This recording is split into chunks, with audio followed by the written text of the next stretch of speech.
With schizophrenic tariffs causing wild economic uncertainty in the US, clearly the most important thing to be worried about right now is Marvel Legends, right? Prices are about to go up. I don't see Legends surviving past that $25 price point, let alone $30. Marvel Legends needs to adapt to survive. I have an idea, and Hasbro, if you're listening, you've done it before, so you can rip up those royalty checks you were naturally going to send me. I'm Glen, and this is Super Articulated.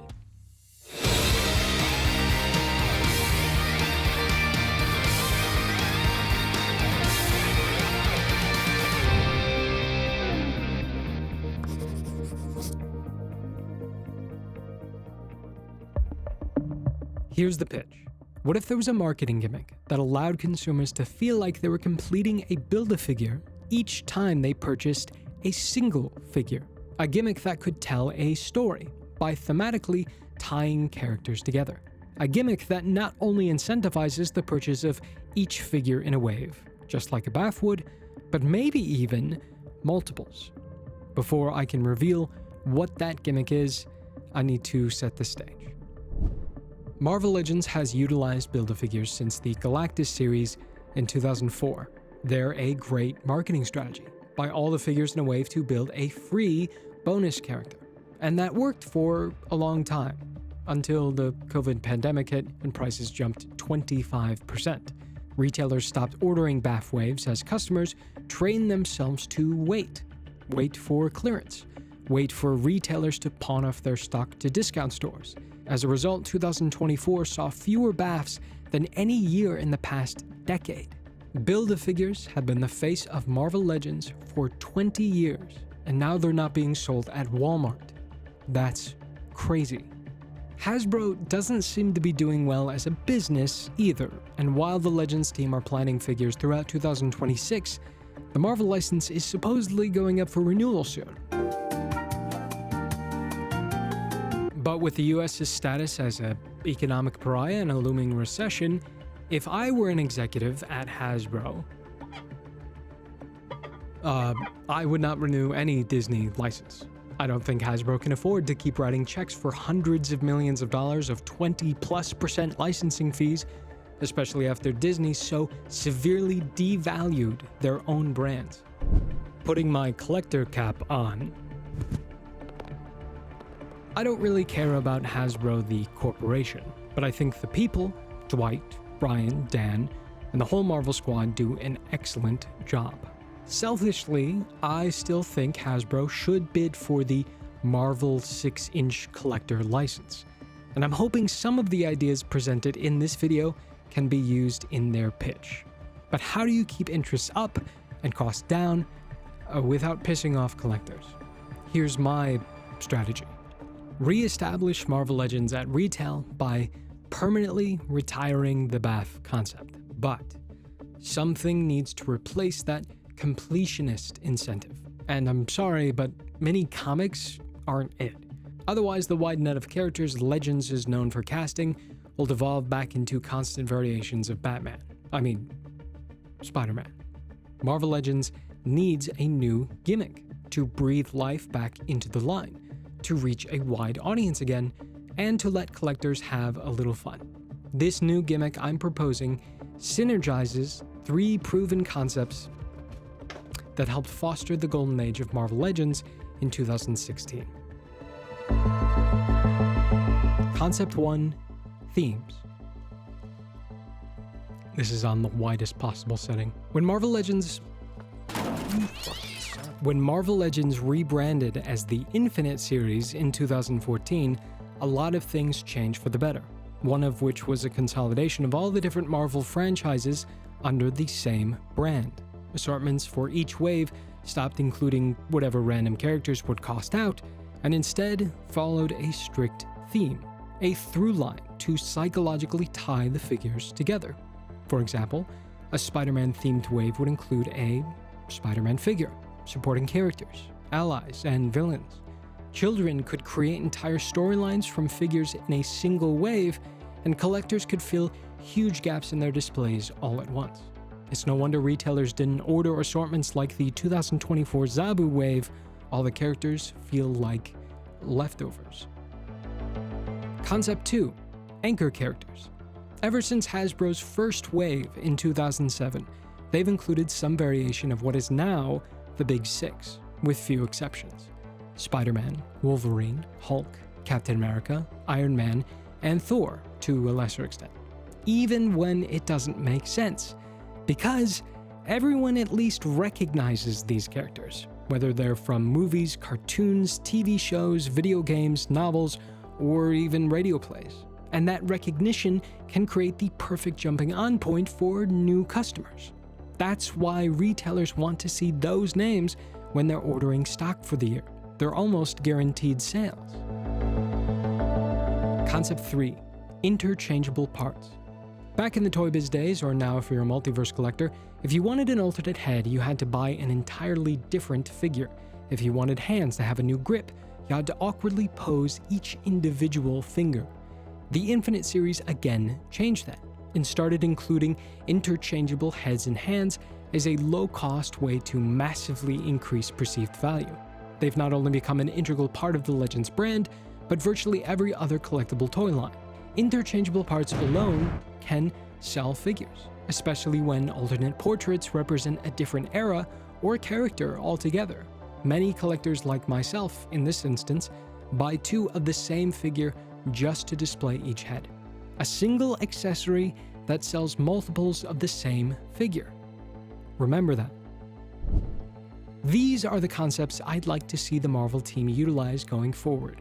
They form the basis of the marketing gimmick I believe can not only replace the Build-A-Figure concept, but transcend it. Again, before I get into what that is, certain fundamental things need to change. Themes. If retailers don't want waves themed after Marvel Knights, Strange Tales, Dark Reign, or whatever the Zabu wave is, assortments might need to err more conservative, in the traditional sense. Stick to the all-encompassing franchises of Avengers, X-Men, and Spider-Man to brand each wave, but focus on specific characters to guide assortments. Anchor characters. Continue to anchor each new assortment with one of the Big Six, but with a few caveats. The first, each should be garbed in their most definitive classic comic book costumes. Because while these characters are more recognizable now than ever, it's the 85-year history of Marvel Comics that's the crucible from which all other media stems from. So now these coveted characters, in their most recognizable costumes, are released alongside every single core wave of Marvel Legends. The next part is going to sound expensive, but stick with me.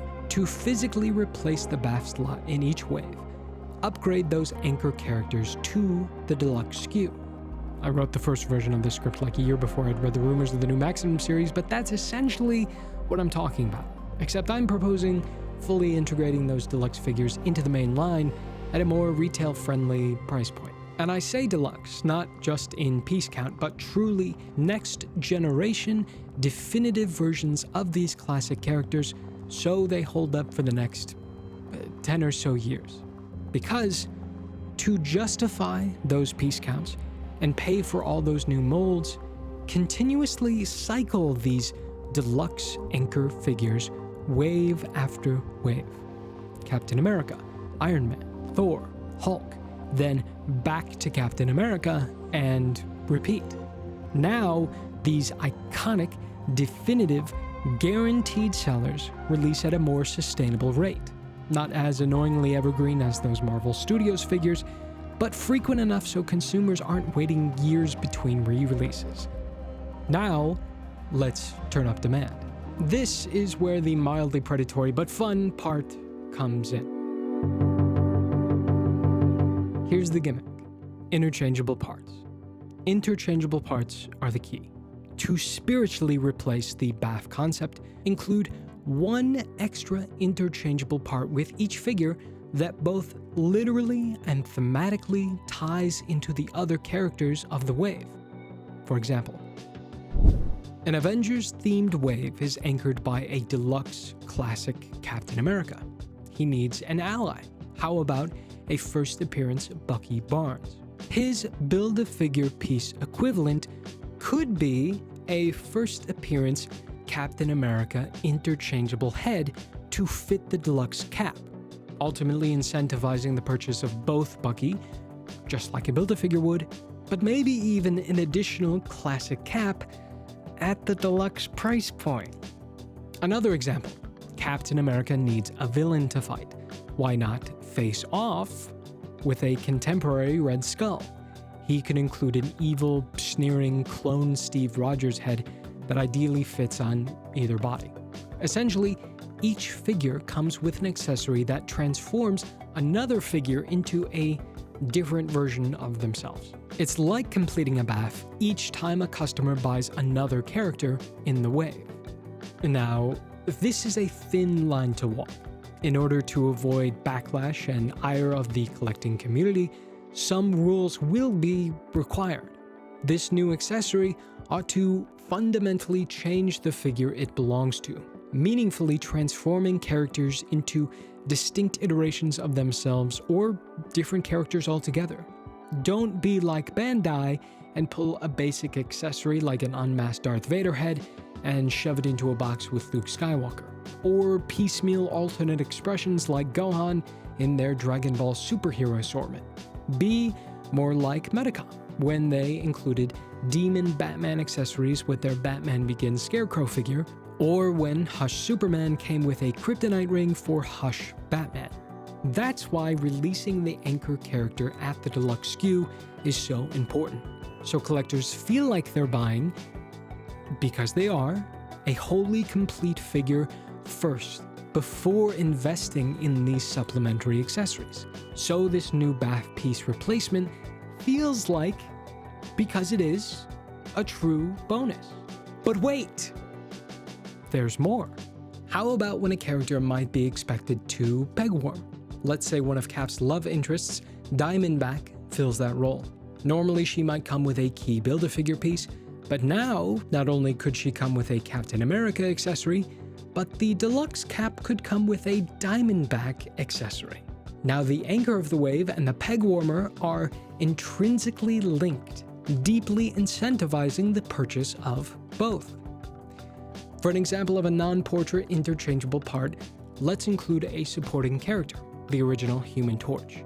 Jim could include Captain America's original heater shield to complete Cap's first appearance look. Get it? Torch? Heater? Now for my own amusement, let's finish off this hypothetical assortment. This is still an Avengers wave, why not include Dr. Druid, Master of the Unknown? Since he was a big part of the Man and Wolf storyline, he could come with an updated Capwolf head. For the last slot, how about Sin, as both a lackey for Red Skull and foil to Bucky? Instead of coming with a Cap-themed accessory, she could come with an interchangeable part for Red Skull. Say, an Old Man Logan President Schmidt alt head. For the salespeople, not only would this new gimmick incentivize purchasing the entire assortment, but potentially multiples. In this instance, an additional 2 deluxe caps, a Red Skull, and potentially another Diamondback. Kept at the $25 price point, that's something like $270 spent versus $150 per person in the best case scenario. And more if the marketing team really wanted to get creative with each figure's personal accessories. Bucky could come with a Rick Jones alt portrait, Red Skull with an Ultimate Steve Rogers Jr. head, Diamondback with one of her many alt masks, Human Torch, Marvel Comics #1 demon face, Dr. Druid, male pattern baldness, and Sin, a female Red Skull alt head.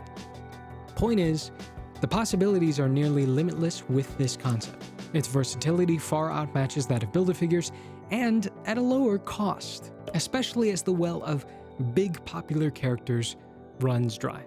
A-list characters always sell, particularly when collectors can supplement them with new interchangeable parts on a consistent basis. All it requires is a bit of creativity and maybe a cool name. Build-A-Deluxe? Bash and Mash. Collect and Connect. I think that one's taken. Hi, I got into a spat with a racist medicine cabinet, and it turned me into an action figure. Then Glen locked it up and, well, he won't give me the key, so I'm kinda stuck like this. Let us know if you enjoyed any of the ideas in this video by leaving a like. Comment any cost-saving ideas of your own because we genuinely love to hear them. And make sure to subscribe if you like these kinds of videos so Glen can stop rewriting these scripts 12 times over and actually release something. He also rewrote that part. I've been collecting this line for the better part of 23 years. I want to keep collecting until I die, of hopefully natural causes at this point.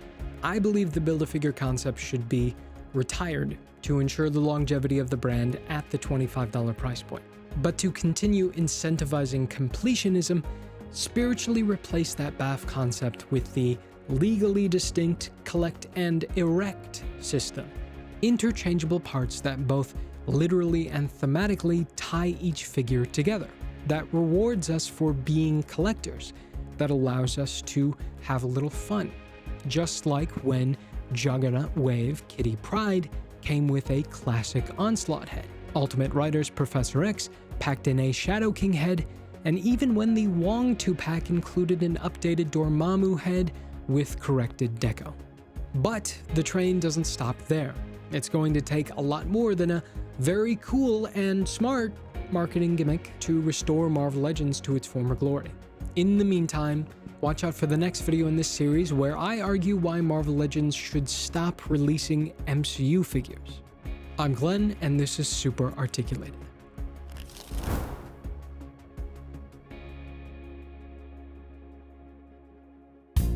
Clearly, the most important thing to be worried about right now, my dog is right here. Roddy, I'm sorry you can't go upstairs. Oh. Hi.